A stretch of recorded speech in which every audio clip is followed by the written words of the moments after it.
Hey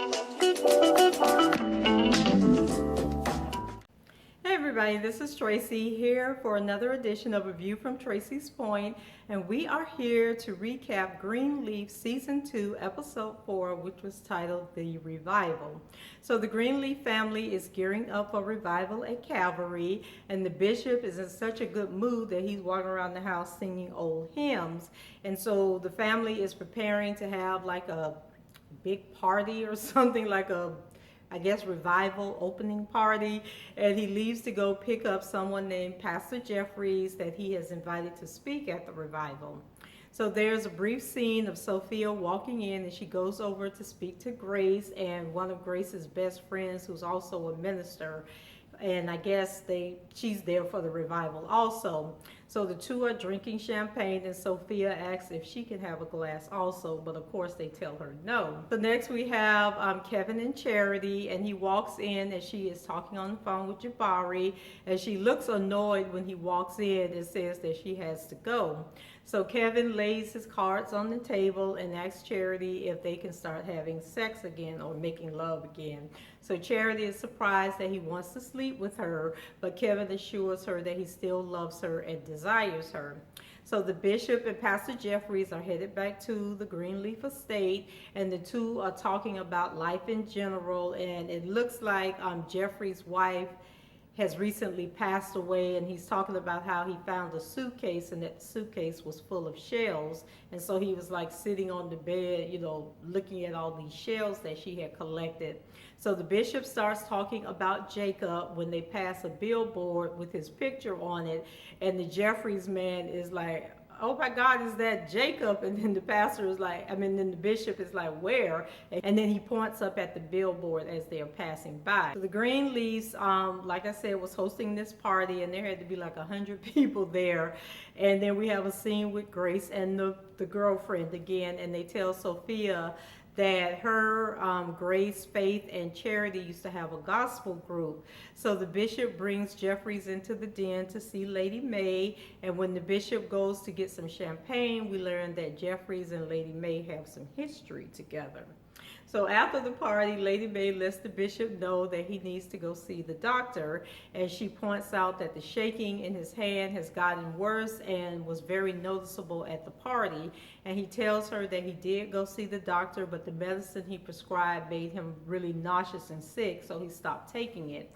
And so she lets him know that he needs to do something because it was embarrassing, and the Jeffries guy had even, she could see that he had noticed what was going on when the bishop was handing him a glass of champagne. So Charity is still in her dress, but Kevin is ready to make love to his wife, and so she's stressed out about the baby, and that the baby isn't asleep, and says that it feels strange, to make plans to have sex with her husband. So then Kevin says he understands, and he walks out of the room. So at the church, the bishop is talking with Pastor Jeffries, and he shares with him, what's going on with Jacob and Pastor Skanks and the new church. And Jeffrey says that his son Aaron works in zoning in Nashville, and he can have him come over and walk the site. And so the bishop thinks it's a good idea, and they call Aaron. So out in the church, Charity and Jabari are performing, and the two are looking very comfortable together. And Kevin is enjoying the performance at first, and then all of a sudden he starts noticing that they are just a little too flirtatious with each other, and making goo-goo eyes and everything. So he thinks that something is amiss. Then the bishop comes up and welcomes everyone to revival, and then he introduces a comedian by the name of Reverend Adnoid. And so I'm like, okay, does every church have to bring in the comedian now? Because the church I used to work at, they would do it all the time, like especially watch night. Every watch night, there's a dang on comedian coming in to perform. So back at the house, Kevin confronts Charity and asks if there is something going on between her and Jabari. And Charity laughs at first, and then she realizes that Kevin is serious. And once again, Kevin to put some bass in his voice to let Charity know he means business. But then baby Nathan starts crying, and she goes to see about him. So the following morning, Kevin apologizes to Charity for questioning her, and she says that she really appreciated it. So Grace is stalking Uncle Mike again, and he returns home from a date. And when he gets out of the lady's car and tell her good night, or maybe he walked her to a car and tell her good night.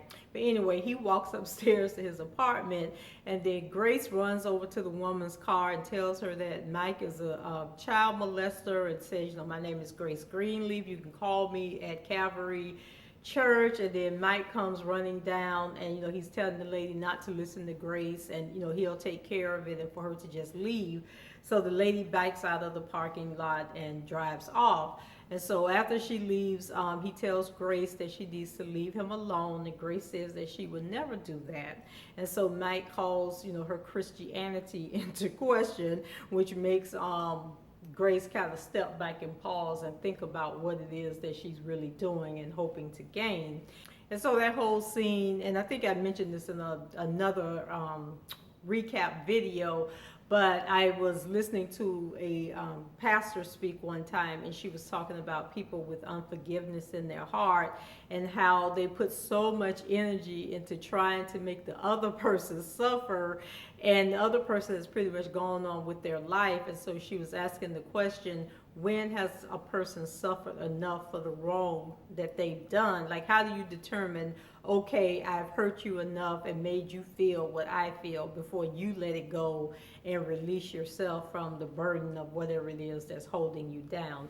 So I think that's what Grace is at in her life. Like, are you just going to become evil and bitter and bring into question your own walk with God, trying to get back at Uncle Mike? Because the Bible does say, vengeance is mine, thus says the Lord. So I don't know what Grace is trying to prove. So the next day, Grace and her friend are reminiscing, and she asks Grace, why isn't she preaching any longer? And so Grace, lets her know that the bishop doesn't want her to preach, and that she doesn't really think she wants to preach anyway. And then Darlene walks in and lets Grace know that there are 2 police officers there to see her. So the friend is looking all confused and asking Grace if everything is okay. So the officers tell Grace that if she doesn't stay away from Uncle Mike's apartment, that she will be arrested.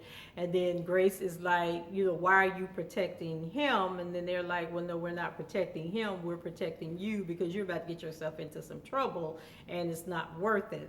So Lady Mae goes in to confront Jeffries about the information the bishop shared about running across Aaron's name and giving him a call. And so she lets him know that it was a lie, and that he didn't contact Aaron on his own, that Jeffries had to have something to do with it.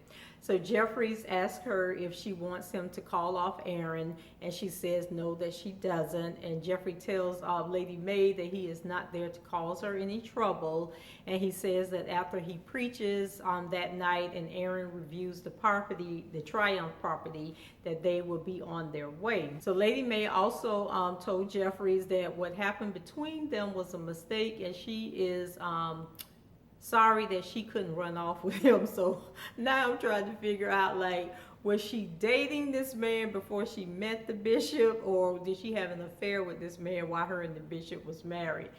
I'm telling you, these Greenleafs got a whole bunch of skeletons in their closets. So on the second night of revival, Mary is the guest performers. And so if you're wondering what your church is doing with your tithes and offering, like, this is a prime example of the foolishness that goes on in churches, because I can guarantee you Mary costed about $15,000 or $20,000, because I remember we contacted Tasha Cobbs to come and perform at the church, and that sister said that for her to come alone and do a 20-minute performance to a track, that it would be, I think that was $11,000. But if she performed for an hour and brought her band with her, that it would be $15,000. But we had to pay for all their transportation, their hotel, and everything on top of this fee. So these gospel performers aren't playing, and these churches are spending money that they could be using to help people in the community. But that's a story for another day. Jacob is at home watching online, which was really confusing to me, because I thought the bishop said that he didn't like his shows being televised. So I'm thinking, if you can have it online, if you can stream online, what's the difference from having it live on television. But Pastor Jeffries is preaching, and he's preaching on folks sleeping when you are going through your biggest trials. And so he's kind of like hitting on the wife, the children, the members, the deacon boards, and everybody.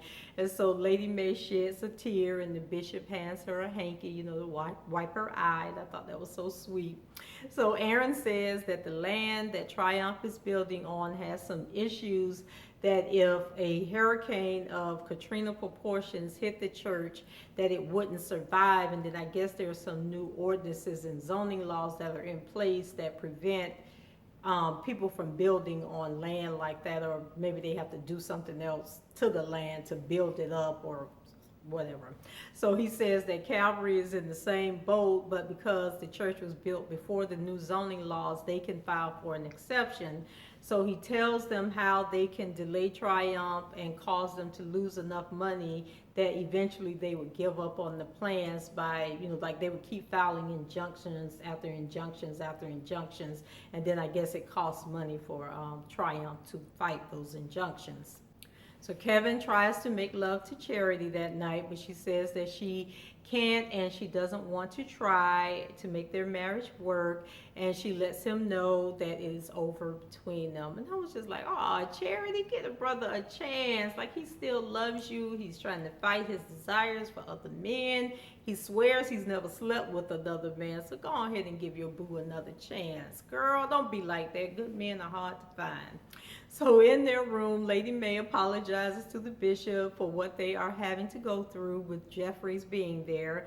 And he tells her that it's okay and that he's looking forward to bringing the heat to Skank. So he ain't thinking about Lady Mae or about the Pastor Jeffries man. All he's concerned with is getting back at Skanks for taking his son away. So Sophia finds a video of the gospel group that Grace, her sister, and her friend put together. And so she's, enjoying the little performance.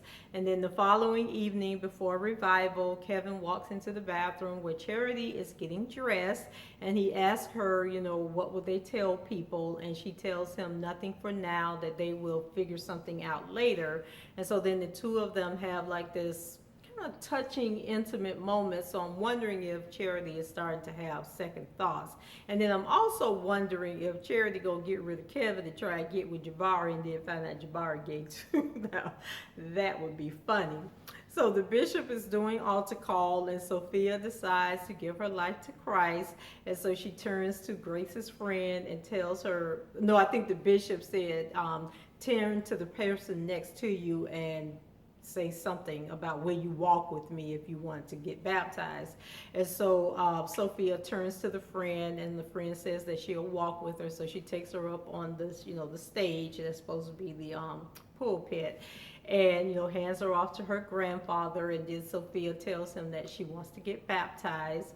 And so they take her in the back, and she puts on the gown, and then Charity is singing I Surrender All as Sophia is about to get baptized. And so when the bishop took her down in the water, and then he was telling her, to hold her nose, and then he was going to dip her down and bring her back up, all I could think was, and I know it was wrong, but all I could think was, Lord, don't let that man get that girl down in that water and then have one of them Parkinson attacks and can't get her back up. But he dipped her down and then, brought her back up. So afterwards, when Sophie meets Grace in the lobby, and Grace asks her how does she feel, and she says that the only word she can think of to describe her feeling is infinite. And so then she hugs Grace and tells her that she loves her. So hopefully this little reckoning and this born again spirit will stay with Miss Sophia so she can stop talking to her mama like she done lost her mind. So outside, Lady Mae tells Jeffries that she's glad that he came, and then the bishop comes out with some good news. So come to find out, whatever Aaron does in the city of Nashville, he can work remotely. So he has offered to come to Memphis and monitor and put the heat on Skanks, for as long as it takes. And then the bishop says that he has extended him the invitation to move into Jacob's suite. So about to add some more flavor to the show. So me with my conniving mind is thinking, Lord, don't let Aaron be gay and then him and Kevin hook up in the bishop's house. Now that would be some mess right there. So the show ends with Lady Mae standing outside in disbelief of everything that's going on. So I don't know what the story is with Aaron, but she seems to be more bothered by Aaron's presence than she is with the Jeffries guy Aaron's presence. So we're gonna find out what's going on with Mr. Aaron. So then it moves on to Grace, and she's standing inside in the lobby, and it turns out that she's waiting on the female detective to come, and she says that she has a plan to deal with Uncle Max. So here we go again. So anyway, that was it. Another good episode. You guys leave your comments below, rate the video, and subscribe to the channel if you haven't done so already. And until the next time, I will talk with you guys later. Bye-bye.